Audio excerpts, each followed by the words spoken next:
আপনারা কি মনে ভাবছেন সাহিল খেলনা কিনতে গিয়েছে? না, একদমই না। হ্যালো, আসসালামু আলাইকুম, কেমন আছেন সবাই? আশা করি সবাই ভালো আছেন। কি মনে ভাবছেন, এটা আসলে সাহিলের কথা। ও সবসময় বলে, মা কি মনে ভাবছো, বাবা কি মনে ভাবছো। আমরা বলি না তুমি কি মনে করছো, তো সে বলে যে তুমি কি মনে ভাবছো।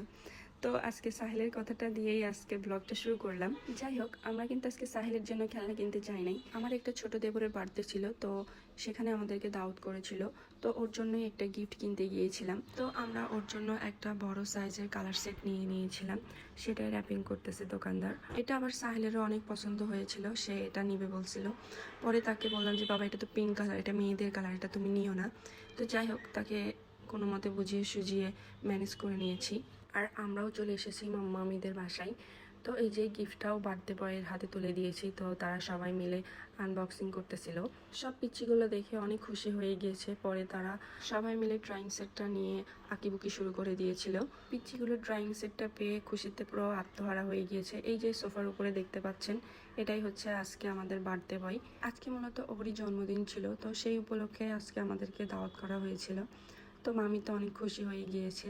খুশি হবারই কথা, কেননা নিজের সন্তানদের যখন কেউ কিছু গিফট করে আর তাদের খুশি যখন মা বাবা দেখে, তখন অটোমেটিক তারা এমনিতেই খুশি হয়ে যায়। মাশাল্লাহ, সাহিল মাস্টার শুরু করে দিয়েছে আঁকিবুকি।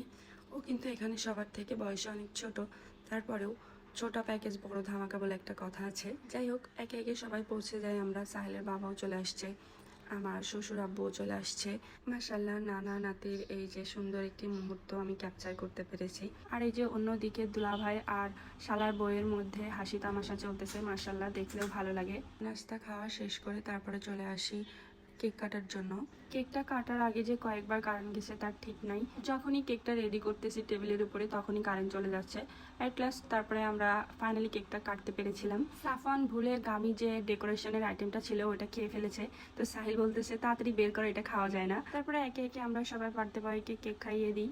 আসলে বাচ্চাদেরকে খুশি করতে বেশি কিছু লাগে না, পরিবারের সবার উপস্থিতি আর একটুখানি আয়োজনই ওদের মুখে হাসি ফুটিয়ে দিতে পারে। এরই মধ্যে দুষ্টুগুলো পার্টি স্প্রে নিয়ে দুষ্টামি শুরু করে দিয়েছে, আর যে যেদিক থেকে পারতেছে বেলুনগুলো ফুটিয়ে ফেলছে। আর এই যে দেখুন কারেন্টের নমুনা, কেক কাটতে কাটতেও এর মধ্যে কারেন্ট চলে গিয়েছে, কিছু করার নাই। তারপরে আমরা সবাই মোবাইলের ফ্ল্যাশ অন করে বাকি সেলিব্রেশনটুকু কমপ্লিট করে ফেলেছিলাম। আর এই যে এইদিকে মামি সবাইকে কেক কেটে কেটে দিয়ে দিচ্ছিল হাতে হাতে।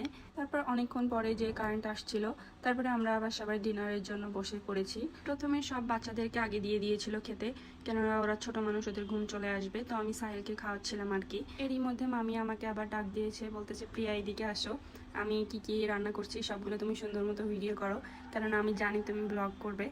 তো আমি সুন্দর করে মামি যা যা রান্না করছে সব কিছু ভিডিও করছিলাম।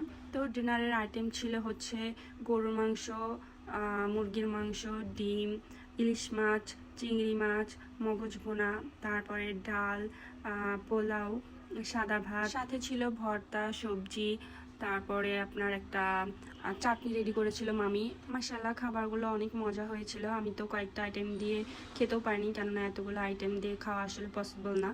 তারপরে ডেজার্টে ছিল আপনার কাস্টার্ড। ডেজার্ট খাওয়ার মতো আসলে পেটে জায়গা ছিল না। তো যাই হোক, আজ এই পর্যন্তই। আল্লাহ হাফেজ, সবাই ভালো থাকবেন, দোয়া করবেন আমাদের জন্য। আবার দেখা হবে অন্য কোনো নতুন ব্লগে আপনাদের সাথে।